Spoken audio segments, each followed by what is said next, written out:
A gente vai mudar de assunto agora, vamos falar do conflito no Oriente Médio. Milhares de pessoas foram às ruas no Irã para um protesto anti-Israel que contou com a presença de membros de alto escalão da República Islâmica. Enquanto isso, o governo Trump tenta encontrar maneiras para frear a alta no preço do petróleo. A reportagem é de Mariana Jangiacomo. No dia de Al-Quds, iranianos foram demonstrar seu apoio ao governo e à causa palestina. A data é comemorada sempre com um discurso anti-Israel, amplificado neste ano pelo conflito. Durante a manifestação, os bombardeios dos Estados Unidos e de Israel continuavam. Diante dos ataques, o chefe do Poder Judiciário do Irã, Mohsen Ejei, disse que o povo não teme as investidas e que o país não vai recuar.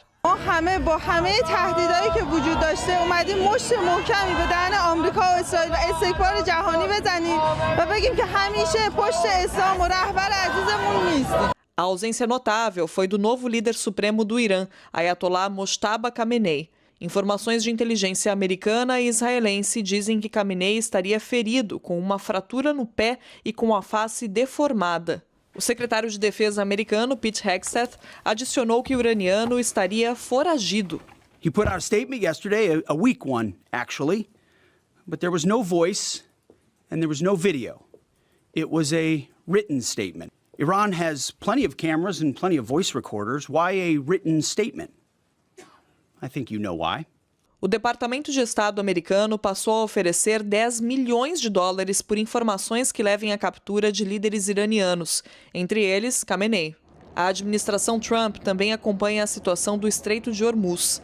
Os iranianos estão considerando permitir a passagem de um pequeno número de petroleiros, desde que o comércio seja feito em yuan, a moeda da China. Desde o início da guerra, o Irã atacou mais de 10 embarcações no local. O resultado é uma disparada no preço do petróleo, que fechou a sexta-feira acima dos 103 dólares, maior valor desde junho de 2022. Para Hegseth, os ataques não são um impeditivo para a passagem de embarcações. The only thing prohibiting transit in the Straits right now is Iran shooting at shipping. It is open for transit should Iran not do that. Segundo a CNN, a Casa Branca e o Pentágono subestimaram a disposição do Irã de bloquear a região e os impactos econômicos dessa decisão, algo que o governo nega. Agora, a gestão Trump tenta encontrar outras formas de segurar o preço do petróleo. Na última quinta-feira, os Estados Unidos retiraram as sanções sobre o petróleo russo. Agora, os países poderão comprar o combustível de Moscou por um mês, desde que o produto já estivesse em embarcações até a madrugada desta sexta. No entanto, essa tentativa ajuda a economia russa. Lideranças europeias temem que a decisão fortaleça o esforço de guerra de Vladimir Putin contra a Ucrânia. Et pour ce qui est des Européens et de la France, c'est le maintien des sanctions. Et la situation ne justifie en rien de lever ces dernières. Participa agora o Vitélio Brustolin, professor de Relações Internacionais da Universidade Federal Fluminense, pesquisador de Harvard. Vitélio, bem-vindo.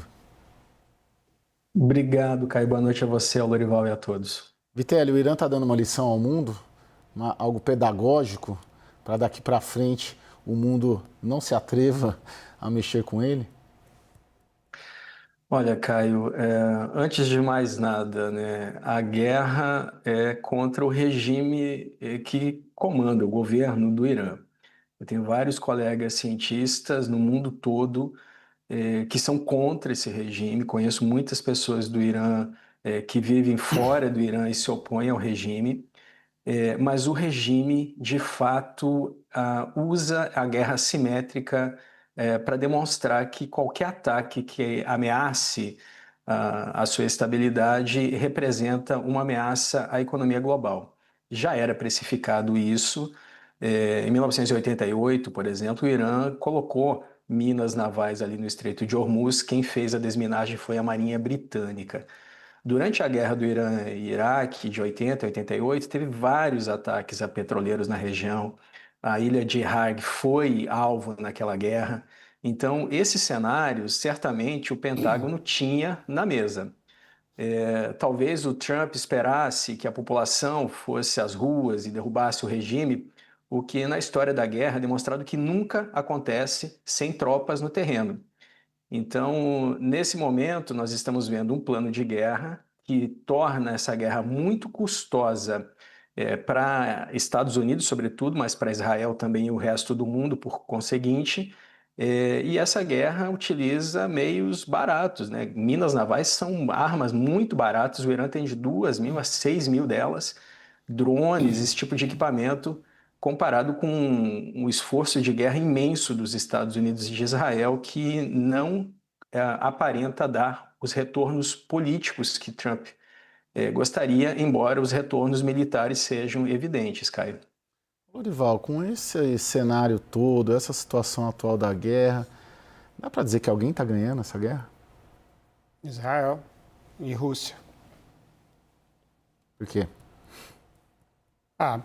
Pro Israel não, talvez Netanyahu, né? Que ele ia perder a eleição em outubro, segundo as pesquisas, dia 26 de outubro, e agora ele vai vencer, graças a isso, porque ao longo de toda a carreira dele, em décadas, ele trabalhou essa ideia de que o Irã é uma ameaça existencial para Israel, e essa ideia pegou, os israelenses acreditam nisso. Então, transformar o Irã num Estado falido, que é o objetivo do Netanyahu,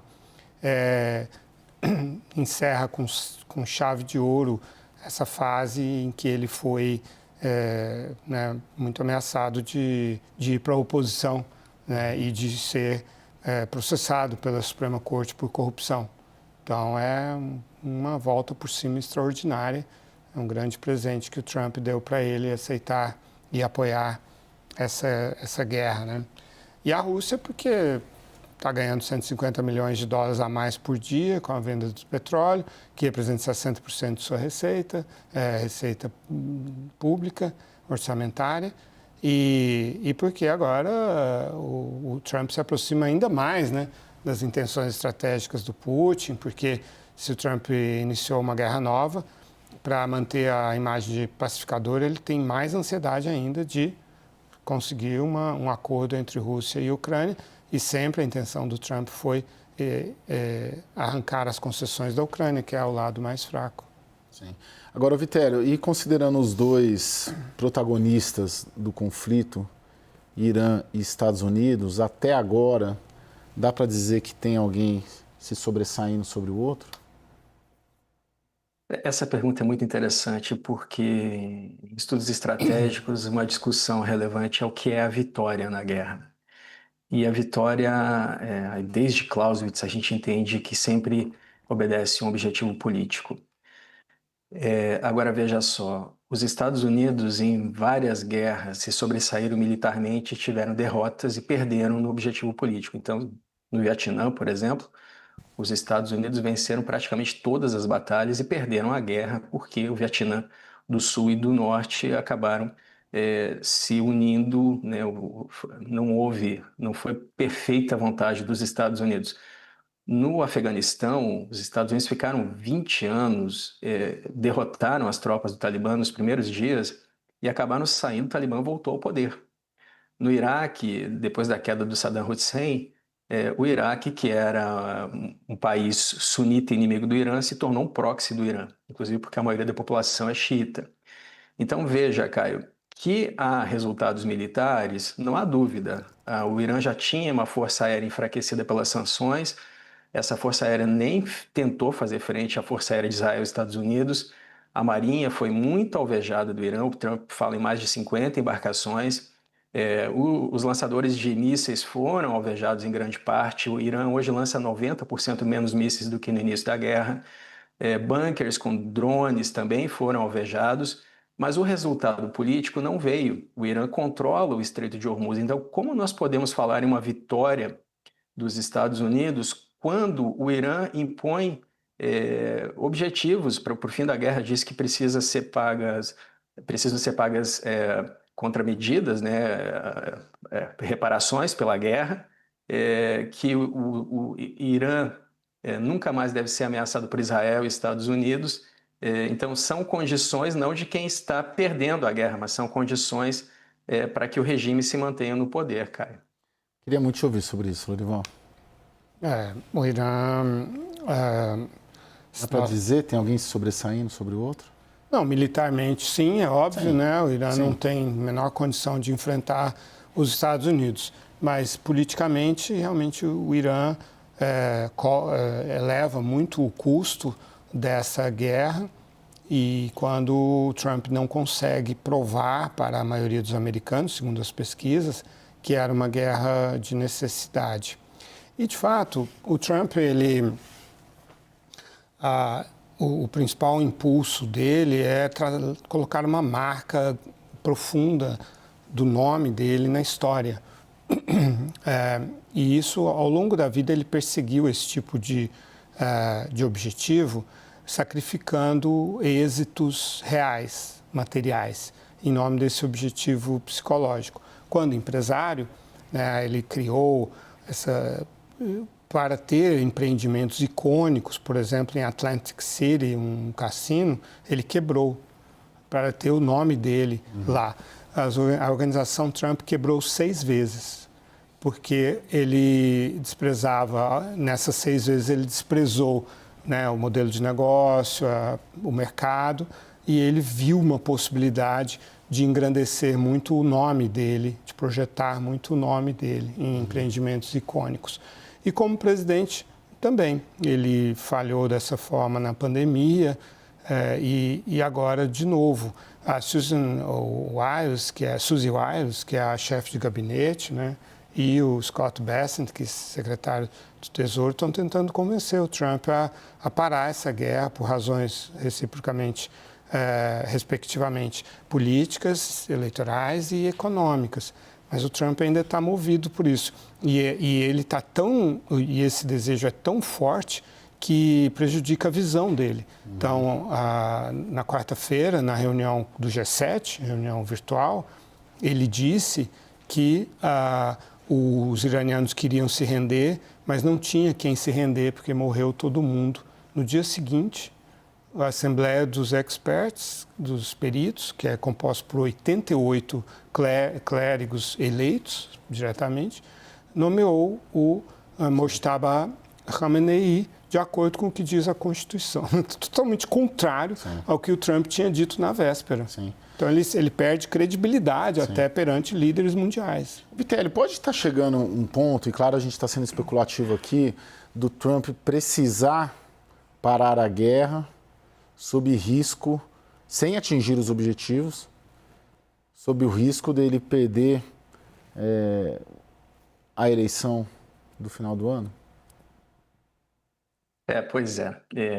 Veja só, ele foi o único que falou em prazo para essa guerra até agora, 4 a 5 semanas, quando a guerra começou. O que pode acontecer, Caio, é o Trump sair do Irã dizendo que o Irã não tem mais capacidade de projetar poder. Foram as palavras que o Pete Hegseth, secretário de guerra, usou. Que a infraestrutura nuclear foi devassada, que o programa de mísseis acabou, que os drones foram destruídos e que se o regime voltar a financiar o terrorismo, vai haver uma nova guerra. Inclusive, o Trump já deu até o prazo, em 5 anos haveriam novos ataques contra o Irã. E aí o Trump sairia dizendo que conseguiu atingir seus objetivos e que a população perdeu uma oportunidade de se libertar de um regime opressor. O próprio regime admite que matou mais de 3 mil pessoas desde 28 de dezembro. Organizações internacionais dão conta de mais de 30 mil com os dados dos hospitais. Então, o Trump vai dizer que a população desperdiçou uma oportunidade, mas que, na verdade, o Irã não representa mais uma ameaça a Israel, aos Estados Unidos, aos aliados dos Estados Unidos. E, é claro, o Irã vai dizer que isso foi uma derrota para os Estados Unidos e para Israel, porque o regime se mantém no poder e, depois de todos os ataques, o Trump não conseguiu colocar no comando do Irã alguém que se submeta aos Estados Unidos, e o petróleo do Irã, 90% dele vai continuar sendo vendido para a China, Caio.